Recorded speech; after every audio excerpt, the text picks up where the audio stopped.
Hey everyone, GuardianE here with another live reaction and first impression video in Fire Emblem Heroes. Today we're getting the reveal of the next Mythic Hero in the game. I think one of the frontrunner contenders is probably Rhea, given that we did just get a Three Houses banner. But we'll just see. We'll have to see. Let's watch it together. I am not currently looking at my screen, so I do not see what the title is there. And we will be able to have a live reaction and watch it together for the first time. So let's get started. Alright, looking back up. Let's see here. A new Mythic Hero joins the battle. And it is going... the Enigma? Huh. Bramimond? Fascinating. Okay. Void Tome. Alright. Luna, attack defense push 4, lull attack res 3, impenetrable dark. I don't know who Bramimond is. I'm sorry. I'm so sorry for anybody that's really excited about this character. I have no idea who they are. But he looks really cool. He and she, I guess. Whoever is behind that cowl. It looks like there is a dual voice. They are colorless. We're also getting Fjorm. We're getting Grima, Tiki, Roy, Micaiah. Oh, Brave Camilla is also making an appearance. Thrasier is also coming back. Who else? Altina, who everybody now has for free. Peony, who also everybody has now for free. What else? Memory. Okay, we are getting the Tokyo Mirage session characters. Well, character, I guess. Alright. Okay. Alright, so he, she, they... are going to be here from March 31st all the way until April 9th, so about 10 days, where we will be able to summon on this banner. And for these characters, I'm sorry, please don't shame me, I don't know much about Bramimond. I know they're from the Blazing Blade. I know that, obviously, in this game, they're a colorless tome user, and our very first colorless tome user, so that, in and of itself, is pretty exciting. We did know through some data leaks earlier that we were going to be getting colorless tome users, and it was speculated that this Mythic Hero would be that user, and it looks like that did come to fruition. Alright, well, let's go ahead and rewind, take another look at their art and their skills, as well as what other characters are available on the banner to evaluate it as a whole to see if Bramimond is worth pulling for, and if this particular banner is worth summoning on. So let's take a quick look. Bramimond, the Enigma. His art's really cool, I gotta say.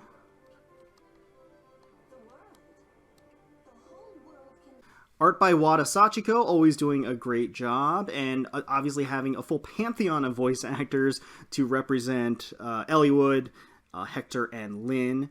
So yeah, no, they did a nice job here. Again, my own unfamiliarity aside, I think that looks pretty cool. Looks really cool overall. Let's keep going. And let's take a look at the skills for the very first colorless tome user in the game. So Void Tome, it's a 14 might weapon. Grants attack plus 3. Okay, always solid. At start of combat, if foe's attack is greater than or equal to 50, or if penalty is active on foe, grants attack defense res plus 5 to unit during combat. So an in-combat buff. At start of combat, if foe's speed is greater than or equal to 35, or if penalty is active on foe, unit makes a guaranteed follow-up attack. Okay, alright, and that is on both phases, is that right?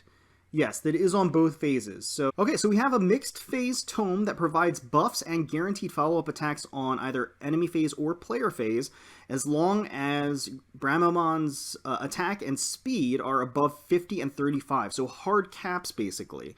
Which is oftentimes the condition that we see is that they have a certain number of attack or a certain amount of speed over their opponent. In this instance, they just have to meet a certain threshold, which is kind of curious because you would think that's extremely easy to meet, especially nowadays.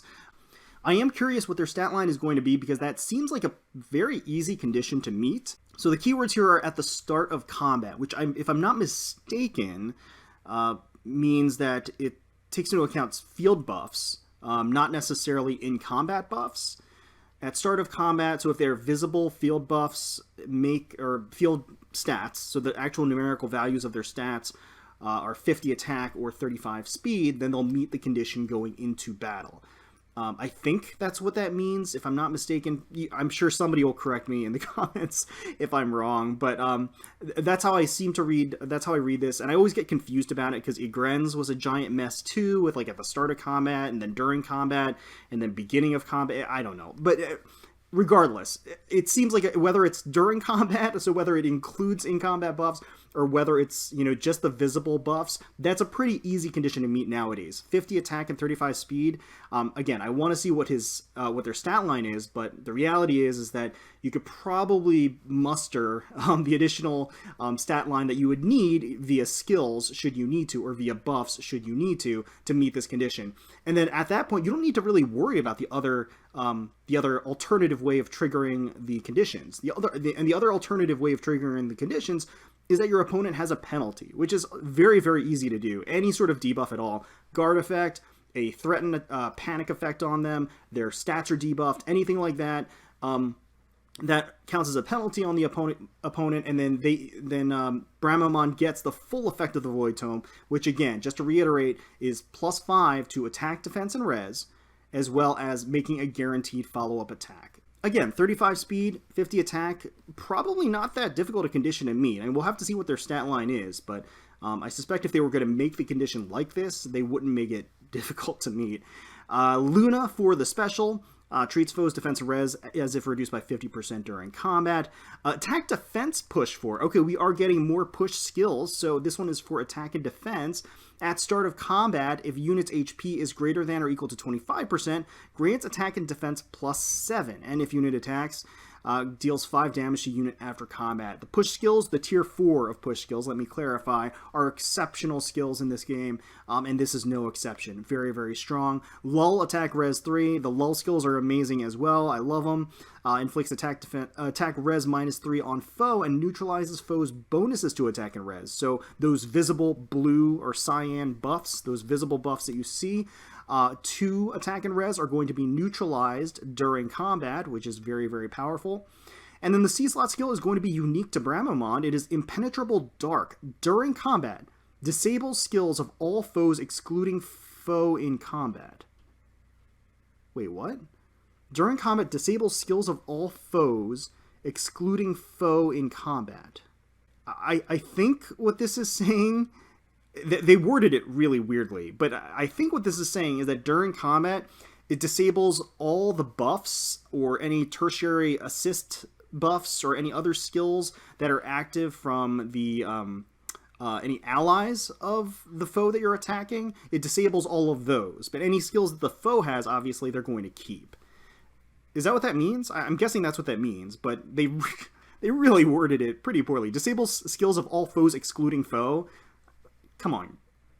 Like, really? You couldn't have tried a little bit harder than that? But yeah, that's how I'm reading this. So I'm guessing, does that mean that it disables all, like, goads and spurs and drives? Like, all of those skills?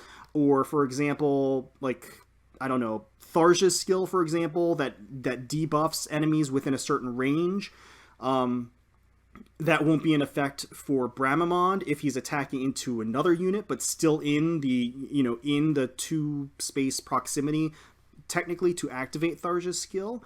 That's an interesting skill. I mean, that's actually potentially extremely potent. I think a lot of team compositions really rely on those goads, those wards, those spurs, those drives.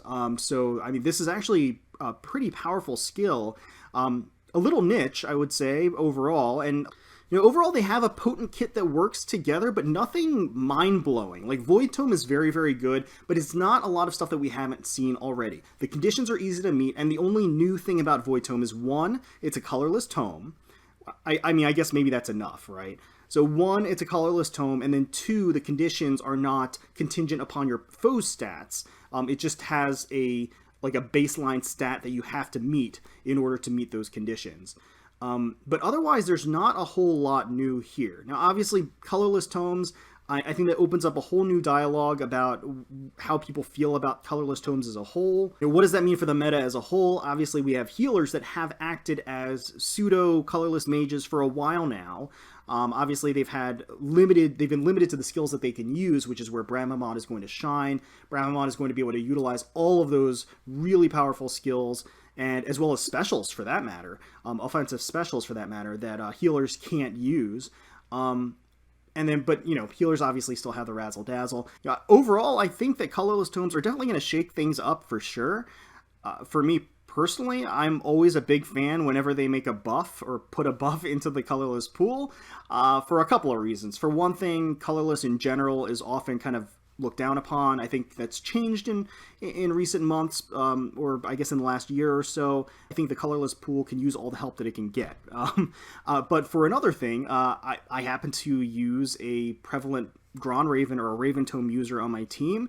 Any buff to colorless is essentially a buff to Raven Tomes as far as I'm concerned. And Raven Tomes right now are incredibly, incredibly underrated. Not to go on a tangent here or anything, but for those of you who are worried about the prevalence of colorless tomes in the future, just remember, you do have Raven Tomes out there. So again, I think the kit here it's good. There's nothing here that blows me away. I think Impenetrable Dark has really interesting implications because I think its standalone as a C-slot skill is pretty good. I don't think it's amazing or anything. But I think its implications are interesting because you could see this effect on other skills in the future or other weapons in the future. And I think this paired with a lot of other things could be extremely potent. So we'll just have to kind of see. But yeah, overall, I think they've got some good stuff here. It's just not blowing my mind or anything. Let's keep going. Take a look at their attacking art and attacking animation. Attacking art is very good, and I love the backdrop. The animation is really cool. I like it. I take my stand here. Looks cool. Yeah, no, looks very good. Looks very cool. Okay. So, these heroes also appear in this event. Alright, so let's skip ahead to where we see all of the characters and we can evaluate the banner as a whole. Yeah, let's go right over here. Yeah. So Bramimond is obviously going to be in the colorless pool, and together with him is going to be Brave Camilla and Grima. Not bad. Not bad at all. And Brave Camilla is amazing, although what I will say is that she's in the general pool. She's not limited in any fashion. She could appear on future banners. She could appear in Hero Fests, for that matter, and that she has appeared in Hero Fests. So for people that have wanted her, they probably have her, and this probably isn't the best place to go for merges. But if you're missing merges, or if you just, wouldn't mind getting another copy, that could help kind of grease the wheels for colorless for you. Grima, Grima's pretty old, but I honestly, I think she's still pretty decent. She just takes advantage of merges. I mean, she really, really excels when she has high merges. So if you're one of the few out there that does not have Grima, this might be an okay color for you to summon on, just so you can get a copy and start building up that Grima. And on red, we have Altina, we have Legendary Roy, and we have Brave Alm. Not Legendary Alm, it's Brave Alm. Altina everybody has for free. Brave Alm is okay. Brave Alm's fine. But again, not limited. Could appear in any banners, could appear in Hero Fest. So same thing, everything I said for Camilla applies to Alm as well. And honestly, I think a lot of people are kind of sleeping on Alm. I mean, I don't think he's really that remarkable. Certainly a decent sword unit, but we have no shortage of decent sword units. So... and then, of course, there is Legendary Roy there as well, who is a fine choice. But honestly, red, otherwise, it's just a bunch of sword users, and the best one of the three, arguably, being the one that everybody has for free. So I think red is pretty bad overall on this particular banner. Let's move on to blue. So blue, we've got Peony, who, again, everybody has for free. We have Legendary Tiki, who is actually still amazing to today. And we've got Fjorm, who everybody has for free. Blue is also pretty darn bad. I mean, you got two units that everybody... Not to say that, high merge Fjorm is still pretty useful today. Getting additional peonies, not bad, especially if you want for Ether Raid offense during the light season to just have that extra buffer. But, I mean, everybody also has air, so I don't know if you... And then... a Legendary Tiki is really kind of the saving grace here, but can she carry that color?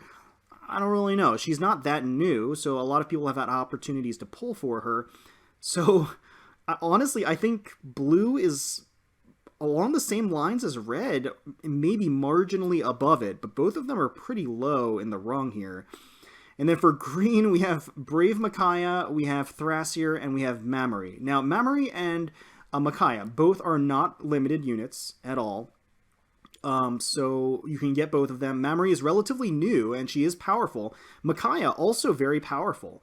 But once again, the same thing applies. And then Thrasier is, again, I think carrying green a little bit. Mammary is also good. So out of the three... Out of all the colors, I mean, I guess green is better just for that alone. The fact that Mammary is a relatively new unit and pretty powerful and has some unique abilities. So that, along with Thrasier, means that there's at least 2 units in there that are pretty useful to have.